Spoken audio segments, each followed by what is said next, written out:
दोस्तों, Indian railway finance corporation limited यानी IRFC की बात करें तो स्टॉक के अंदर आज भी कुछ गिरावट देखने को मिली है। अब इस गिरावट के पीछे सबसे बड़ा रीज़न है बाजार में गिरावट का माहौल। और ये गिरावट हो रही है एफआईआई की वजह से। एफआई बाजार में एक तरफा बिकवाली कर रहे हैं। जब से डोनाल्ड ट्रंप की सरकार बनी है, देख सकते हो कि जो रुझान है मार्केट का वो यूएस की तरफ ज़्यादा झुक गया है। जो विदेशी निवेशक है वो यहाँ से लगातार पैसे निकाल रहे हैं, जिसकी वजह से बाजार संभल नहीं पा रहा है और रिटेल इन्वेस्टर भी सेलिंग कर रहे हैं। कई बार देख सकते हो कि लॉस बुक करके भी निकल रहे हैं, जिसकी वजह से पूरा माहौल बिगड़ा है। जबकि ये समय है बजट का। बजट में रेलवे सेक्टर को लेकर बहुत सारे ऐलान हो सकते हैं, जिसकी वजह से यहाँ पे बहुत सारा फ़ायदा आईआरएफसी को हो सकता है। तो क्या क्या अपेक्षा है और क्या ऐलान हो सकते हैं और आगे की क्या रणनीति हो सकती है आईआरएफसी की, उसको समझने की कोशिश करेंगे इस वीडियो के माध्यम से।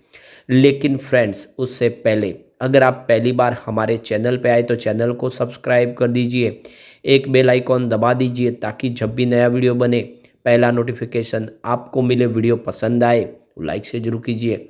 चलो फ्रेंड्स, वीडियो स्टार्ट करते हैं। मैं हूँ आपका दोस्त एस बी दवे और हमारे अपने चैनल ऑनलाइन कमाई में आपका बहुत बहुत स्वागत है। तो सबसे पहले निफ्टी फाइनेंशियल सर्विस की बात कर ले। आज 22,513 पे क्लोजिंग देखने को मिली। 112 पॉइंट की गिरावट थी, यानी 0.50% गिरा निफ्टी फाइनेंशियल सर्विस, लगभग आधा परसेंट की गिरावट। और गिरावट की वजह बन रही है एफआईआई। आप देख रहे हो कि आज डीआई ने 12,835 करोड़ का फ्रेश इन्वेस्टमेंट किया। सामने उन्होंने 10,433 करोड़ की बिकवाली की। तो उनकी जो खरीदारी है वो 2,402 करोड़ पॉजिटिव है। पिछले काफ़ी समय से देख रहे हैं लगातार एक भी दिन ऐसा नहीं है जब डीआई ने बाजार में बिकवाली की हो। वो लगातार खरीदार बने हुए। इंडिया के जो फंड हाउस है वो इंडिया के बाजार पे पूरा भरोसा कर रहे हैं। इंडिया की इकोनॉमिक ग्रोथ को देखकर उनको विश्वास है कि आने वाले समय बाजार दौड़ेगा और उनको फायदा होगा, इसलिए हर बिकवाली पे वो खरीदारी करें। जितना बाजार गिर रहा है वो खरीदारी करें, लेकिन बाजार को सपोर्ट नहीं मिल रहा है तो वो है एफआईआई की तरफ से। आज 11,230 करोड़ का इन्वेस्टमेंट किया एफआई ने बरोबर बाजार में। यानी इन्वेस्टमेंट तो देख सकते हो कि डीआई के बराबर इनका भी लगभग है, लेकिन सामने बिकवाली बहुत ज़्यादा है। करीब 13,988 करोड़ की उन्होंने बिकवाली कर दी। उनकी बिकवाली का जो आंकड़ा निकल कर आया वो 2,758 करोड़ निगेटिव है। 2758 करोड़ का माल बेचा है और ये डीआई की खरीदारी से ज़्यादा है और इसी वजह से बाजार में लगभग 300 साढ़े 300 पॉइंट की हमें गिरावट देखने को मिली। अब आईआरएफसी की बात करें, स्टॉक की शुरुआत तो लगभग हल्की सी फ्लैट हुई और पॉजिटिव हुई 141 पर, जो क्लोजिंग थी कल की। इंट्राडे में एक बार 143 का हाई भी बना, लेकिन जैसे कि बाजार में माहौल बिगड़ा, असर देखने को मिला बाजार का यहाँ पर भी।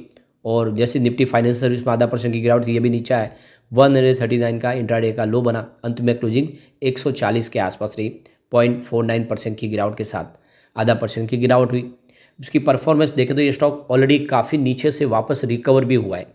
13 जनवरी को 128 पे आ गया था, काफ़ी नीचे भयंकर गिरावट हुई थी। उसके बाद में देखें तो 5 ट्रेडिंग सेशन में लगातार तेजी बनी और 20 जनवरी को देखते स्टॉक इंट्राडे में 148 पर आ गया। यानी जो स्टॉक 128 के आसपास था वो 148 तक आ गया, काफ़ी बेहतर किया।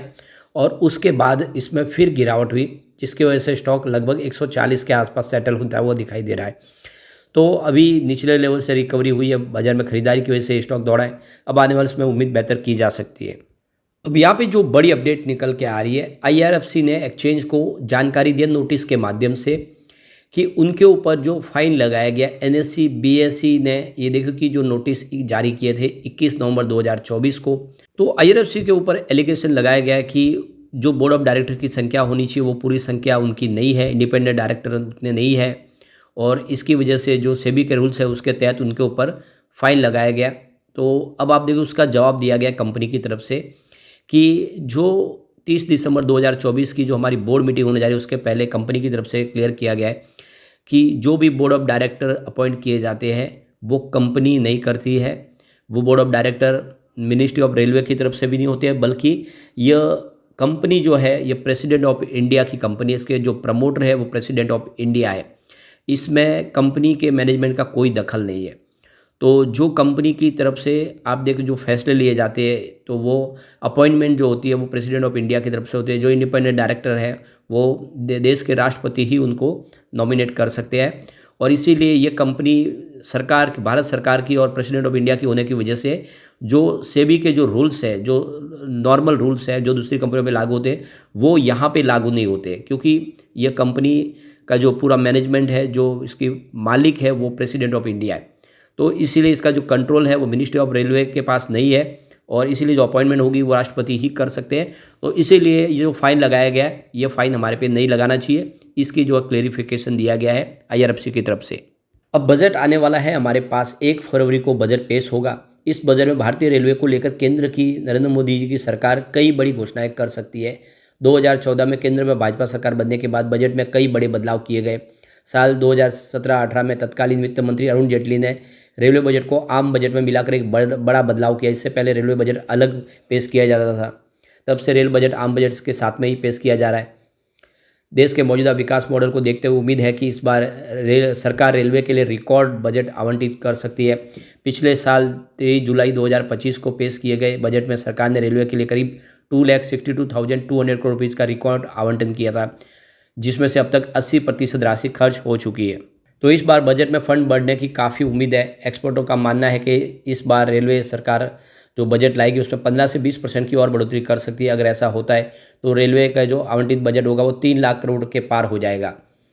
तो रिपोर्ट के मुताबिक सरकार रेलवे यात्रियों के लिए सरकार इस बार बजट में कुछ बड़े ऐलान कर सकती है। सरकार घोषणाओं में नया रेलवे ट्रैक की मरम्मत, पैसेंजर गाड़ी और मालगाड़ी के लिए पैसों का आवंटन ज़्यादा कर सकती है।